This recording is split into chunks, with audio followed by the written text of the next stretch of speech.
I wanted to talk with you guys about something that I think we all have felt before, which is feeling like you got the raw deal, right? That you got dealt a crappy hand. You drew the short straw, however you want to say it. This is, I think, honestly, something that we all felt before, even before alienation began. I think it's the way that we as a society sort of operate, comparing ourselves to one another, and we're always harder on ourselves and on our own lives. This is not an unfamiliar feeling for us. Let's just say that. But when it comes to alienation, we, of course, we look around us and we see what normal, quote unquote, normal parents or normal families look like, what a normal mother, daughter, mother, son, father, daughter, father, son relationship looks like. Romantic relationships. Chances are the person who is alienating your child from you probably isn't the first unhealthy relationship you were in. Maybe it was, and I don't want to put that on you, but as target parents, the norm,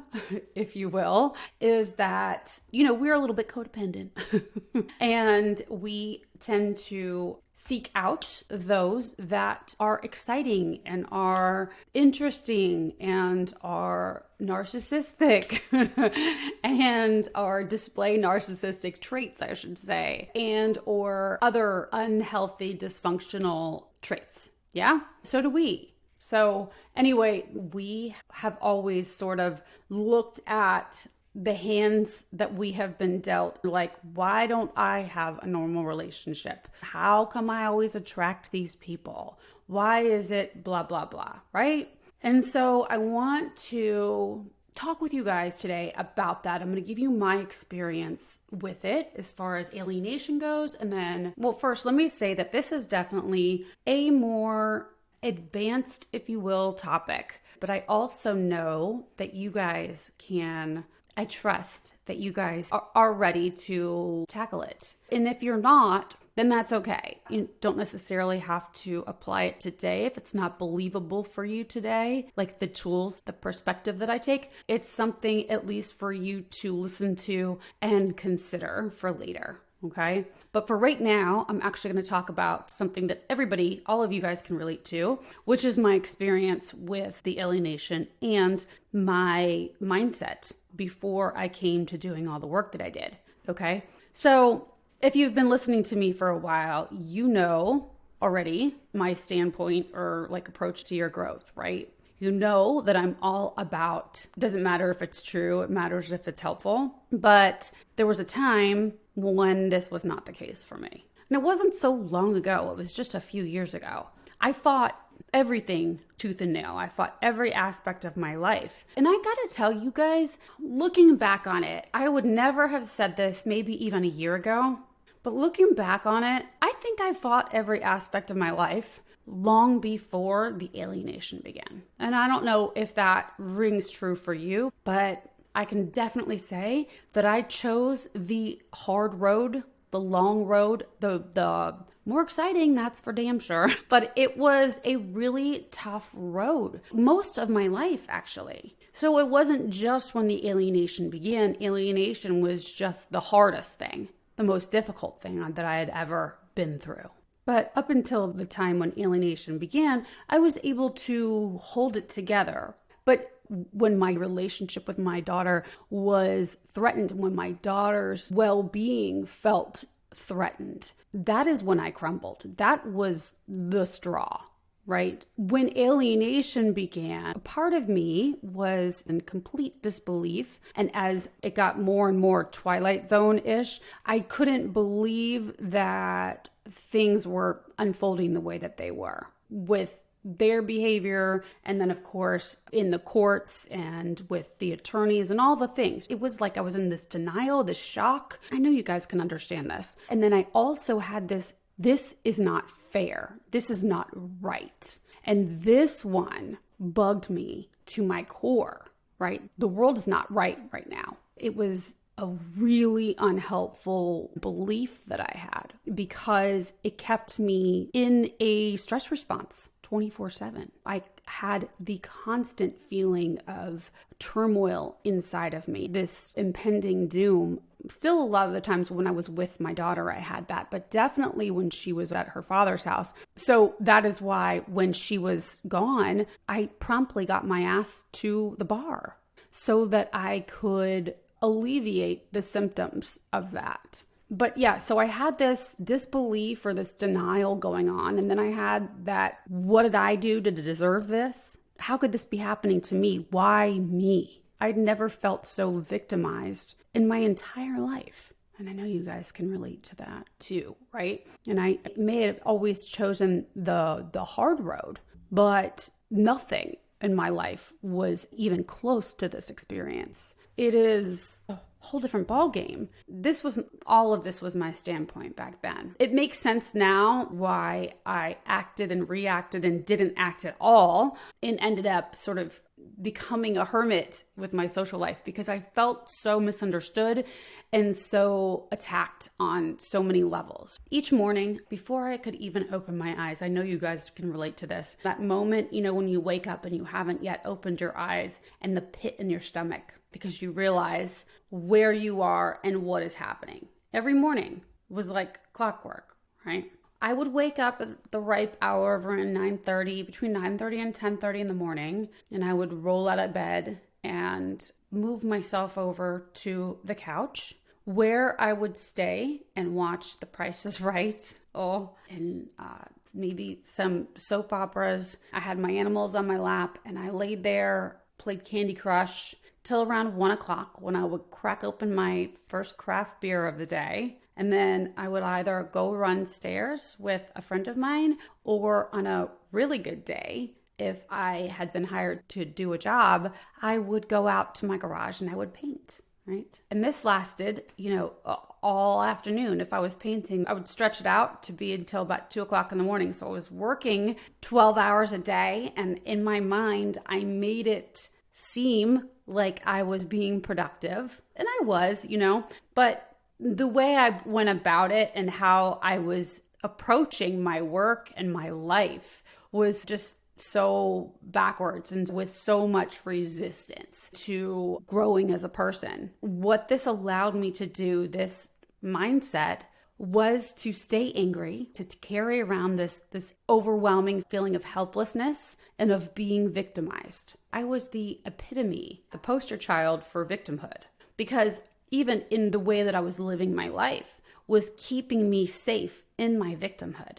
And I did that to protect myself back then because I couldn't bear to feel the feelings, the discomfort of the grief that I was holding on to. It was compound, really. It was, of course, this intense grief that I felt for not having my daughter home with me. And then on top of that, I had gotten into another very ugly, abusive relationship with not my daughter's father, with somebody else who was physically abusive, who was financially abusive, who was emotionally abusive. It was an intensely dysfunctional situation that I was in.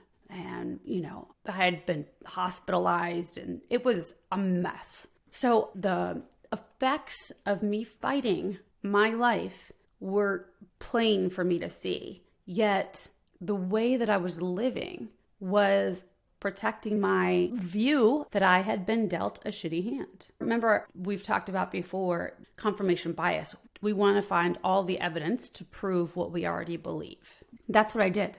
My lower brain wanted me to stay in the cave where I didn't have to do any work. The motivational triad: seek pleasure, avoid pain, be efficient. All of those things were totally in play back then for me. So all of my thinking and my actions sort of perpetuated each other. It was this well-oiled, dysfunctional machine supporting the things that I wanted to believe. I don't know necessarily if my higher self wanted to believe this stuff, but definitely my lower brain wanted to believe because it supported the idea that I didn't need to grow. So everything together was sort of causing my stuckness, right?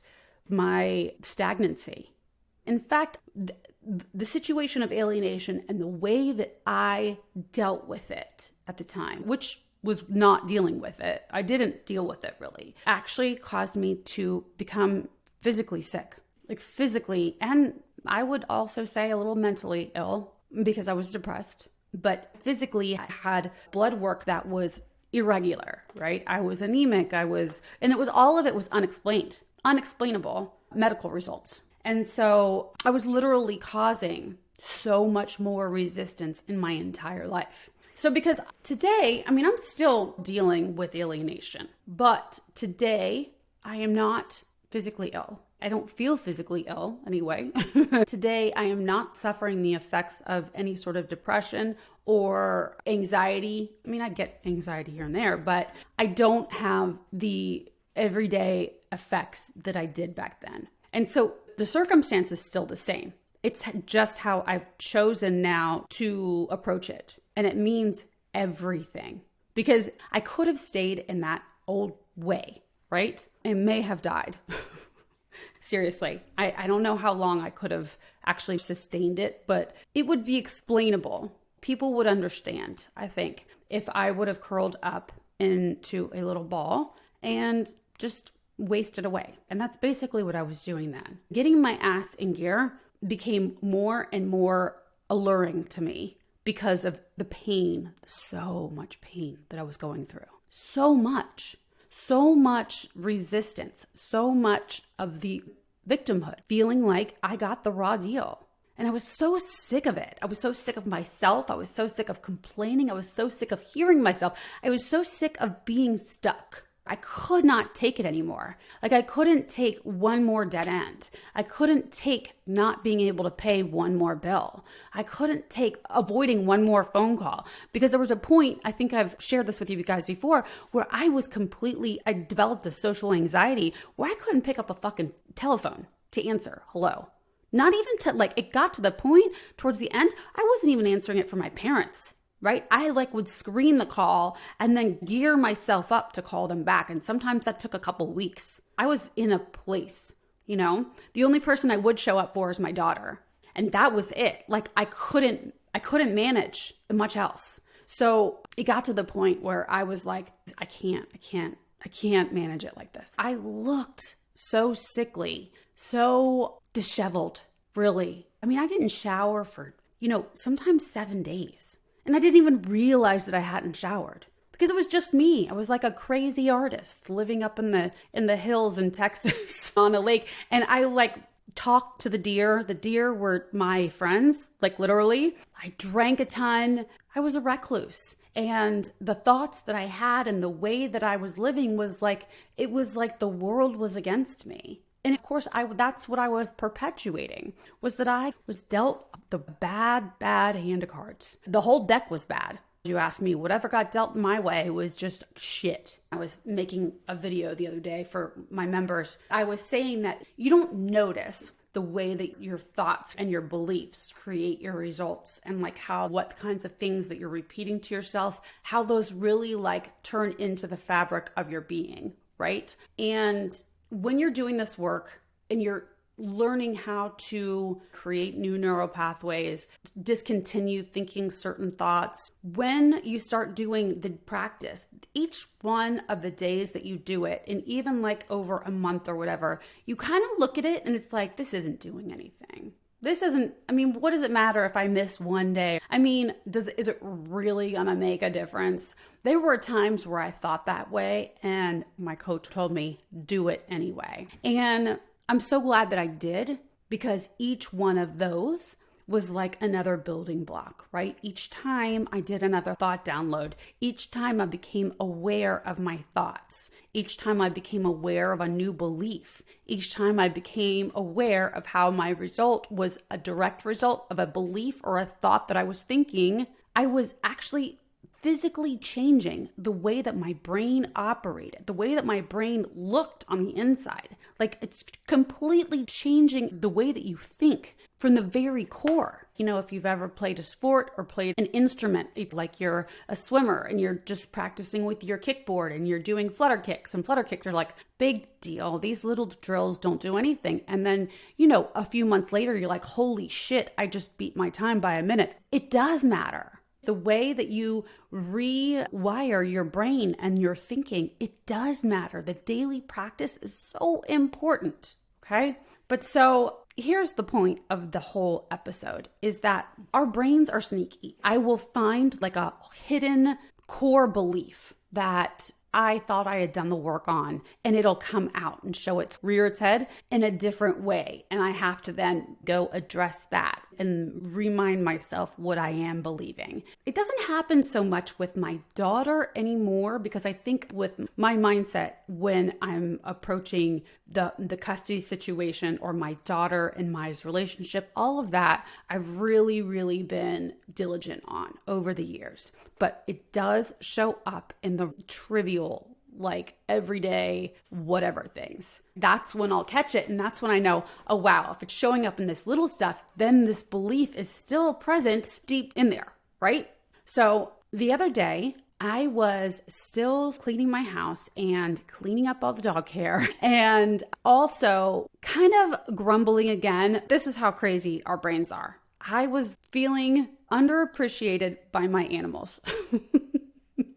And then, of course, that went into, I can laugh about it because it is ridiculous. So I was feeling underappreciated and, they don't ever appreciate. Of course, how are they supposed to show that they appreciate? They're animals. But I was like, God, what was I thinking getting all these animals and blah, blah, blah, blah, blah, right? Going on. And I will still hold that position. I don't know what was going on in my mind when I kept accumulating more animals. But anyway, that's besides the point for right now. I was like, that's what I do. I work and I clean up after beings that don't appreciate me. This is the way I'm thinking in my brain as I'm cleaning up all the stuff, right? I just felt used and abused. I was like, I wish somebody could help me. Just want somebody to be here to just come and help me with these animals so I'm not the only one doing it. And maybe then the human could actually appreciate this stuff and blah, blah, blah, right? But so most of it was ridiculous, right? But the part that was sneaky was that I was like, most moms, they are appreciated and they also have help. They have either their husbands or their children that can be there to help, but they are able to interact and get loved, receive love from their family. And this was the basis of it, right? Is that I was still in this place of, why don't I have that? Other people, normal, every other family except for me had the luxury or the advantage of being able to have help from others and receive love from others, right? So I was complaining that I didn't have it. I was like, why? Why is it like this? Why can't I get that too? And then I thought, what if, because all of a sudden it hit me like, oh my gosh, Shelby, look how you're thinking. And I thought, oh my gosh, what if I'm the lucky one?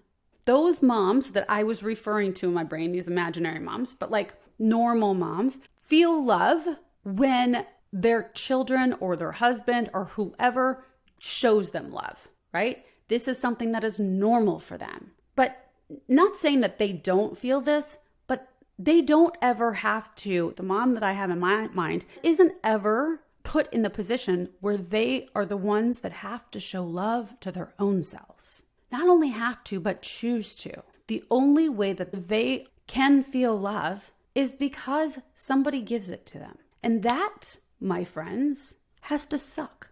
Are you picking up what I'm putting down? Like, if that were me, if I was the mom that I was complaining I wasn't, then I would always be reliant upon somebody else's decision to love me actively or not, to be there for me actively or not, to be happy with who I am and how I was performing or not. Or I can be me, and I have been given the biggest gift of all. And I mean this. This whole transformation just took 90 seconds or so, and I was like, oh my gosh, I was given the biggest gift. Because with this adversity came these beautiful tools through the suffering of learning how to provide what I've been looking for, whatever human is looking for, always, for my own self first. Not to say that I don't ever want to receive love from my daughter, especially, or a significant other, or whoever, right? That is separate. But before, I had no idea how to love myself. I had no idea how fulfilling that loving me and accepting me truly was, right? And folks, it truly is such a rewarding and fulfilling thing to feel when you are providing for yourself the things that you once relied on somebody else for, like love, like feeling like that you belong. Today, truly, on the regular basis, there's now and then because I'm human, but I truly feel that I belong. I don't have to be with anybody, right? No human has to be in this house, and I belong. I belong as a human. I belong on this earth. I belong in my community. I belong in any group of people that I choose to put myself with. I feel like I belong. And that doesn't come from those people. That doesn't come from their acceptance. That is a feeling that I cultivated for myself, and it's one that I always have. That's one that I bring with me. I also, I would never, ever, if it hadn't been for alienation, I never would have learned how to fiercely love me and accept me, faults and all, for who I am. Ever. I know I never would have done the work. Now, it could be different for you, but I know for me, there's no motherfucking way that I would have done the rigorous soul searching and diligent work that I've done over the years to come to where I am right now. That all of the growth that I've done never would have happened, right? Because growth requires discomfort. You cannot have one without the other. You just can't. It was so funny because it was like a light switch. It was like, oh, because I always like to, when I start to get into that place where I'm in my poopy pants, like I was last week already, but I was like, still had these like looming thoughts that were pretty sneaky. And I was like, no, how come other moms, why can't I be like them? Why can't I be blah, blah, blah? And then I was like, why can't I be? It changed so quick. I was like, wait, yeah, why can't I be? And then I was like, wait a second. Do I want to be like them? And it was just crazy how instantly I was like, wait. Because I was like, they're so lucky. They're so this. They've got the better deal. And I was like, do they? Do they have the better deal? Or do I have the better deal? Because now I never need anybody to do that. Of course, I will want somebody, but that's icing on the cake. You know what I'm saying? That is icing on the cake. And when we don't need somebody and somebody comes in to your life, it's such a different situation, right? Because there is no neediness. That person does not need to define you or give you permission or do any of those things. They are there truly, purely because you enjoy them and they enjoy you. That is it. And it doesn't have to be forever, right? But what an amazing gift I was given in this alienation, which, by the way, guys, I would give back in a heartbeat if it meant that I would also have my daughter back. But it is what an amazing gift it is that I have now developed this steadfast, undeniable love, true, I have my own back and I love it. And I never need anybody to provide for me the feelings that I used to look to somebody else for. So that's what I wanted to share with you guys today. And that was the long explanation through it all, is that I wanted to let you guys know that I too was in a really fucking dark place. Really dark place. Awful. And I had really made a mess of my life as a result of the thoughts that I was thinking because of the alienation and because of the dysfunctional life that I had before even the alienation began, which is why I chose my daughter's father and all the things. And I'm glad I did, because at least my daughter is here, on this earth, right? Which I believe was supposed to happen. But anyway, my point is that I continually kept making a mess of my life because I was in this fight, right? With myself, really. And so I know what it's like to be suffering. I truly do. I should find a picture from what I was like back then and maybe a journal entry and post it on my website, because I'm telling you guys, it was a completely different situation. I was in a completely different headspace and physical place, right? It was I don't even know how to explain it to you. It was like if I had a sister. It wasn't who I am today. And I love past me, that version of me. I truly do. I love me and compassion. And I know I use that word a lot, but it's the only word that I can think of that really sums up my feelings about who and how I was back then.